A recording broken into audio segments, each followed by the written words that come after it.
Yeah, the pecs, pectoral muscles.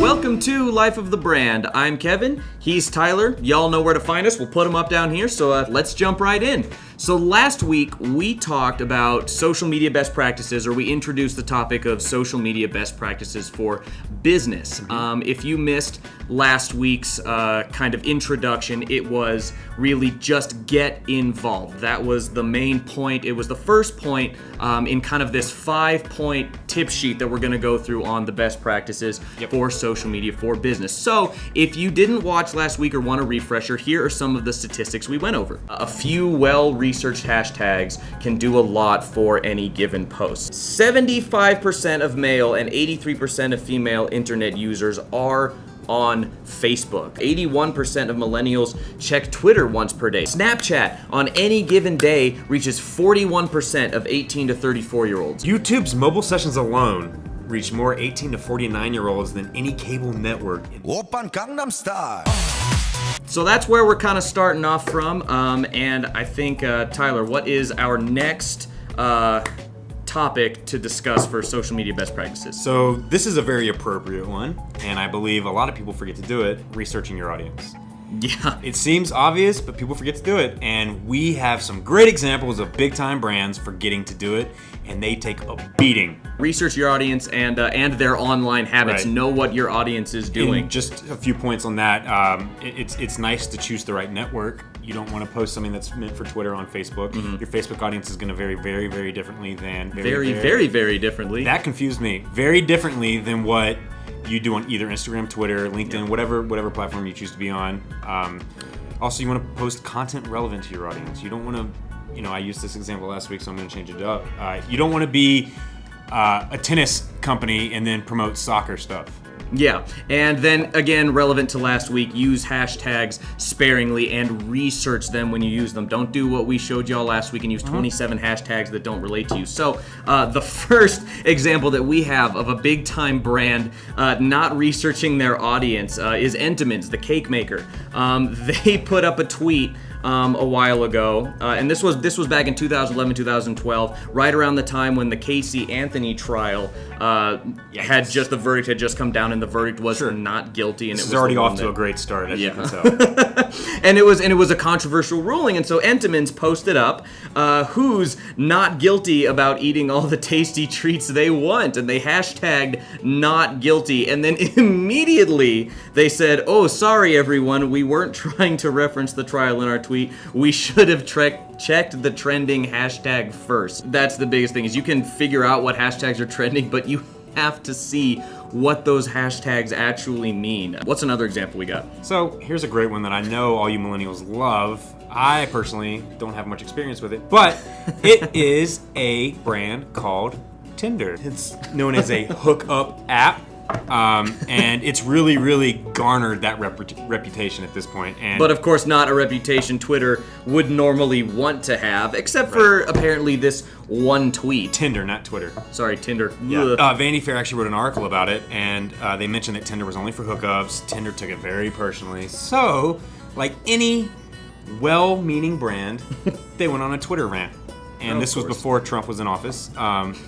And basically what they said, and this is word for word, Tinder users are on Tinder to meet people for all kinds of reasons. Sure, some of them, men and women, want to hook up.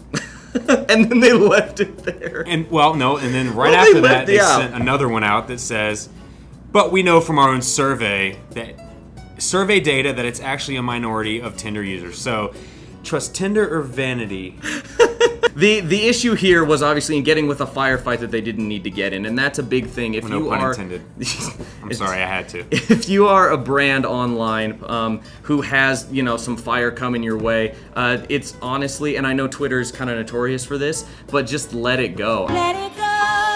Let's move on to the third tip, which is engage your audience. Optimize your profiles for the user experience of your specific audience. Communicate directly with them. Comments, reviews, messages, check-ins. They want to hear from you. Your customer, your audience, they want to hear from you. That's what social media is for. That's why brands have social media or social media accounts is not necessarily to sell stuff, but it's to sell the brand, it's to sell the engagement. And this is the how interest. brands learn about what products work, Yeah. what customer service doesn't work. Is there a location that's not doing very well? I mean, everything can be done on with your audience on social media. And I mean, Facebook's a great example of incorporating all of those in. They know everything they need to know off one post, because some brands can have so many followers that they can get everything they need to know in one post. And now, typically, Facebook. you can't really rely on that, so you have to And do you it have over- longer on Facebook to kind of tell your story, videos, Right. photos, all that kind of stuff. So in 2013, with the financial crisis still stinging, and I'm gonna put this in quotations, the geniuses at JP Morgan decided to open up their Twitter page to a open Q&A. And the last thing you ever want to do on social media is ask people how they feel with no holds barred. About your business, especially Money. after a giant crisis happens related to money. This one was from a guy named Goran, and his handle is @GhostDrone. Should have been a hint right then and there this wasn't going to go well. Yeah. When will you all go to jail?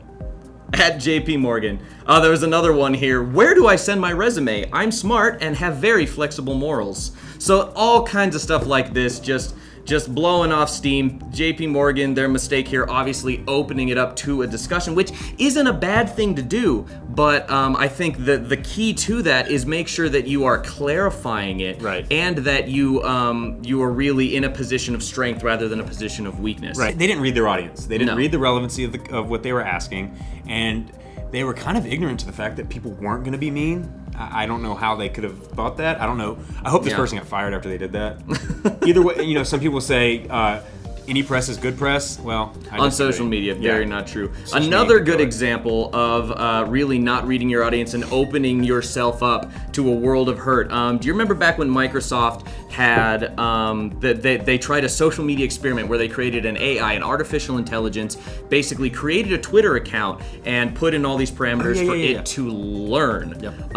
And basically, the moral of this story is if a tree falls in the forest and no one's there to hear it, can you still teach a robot to be racist?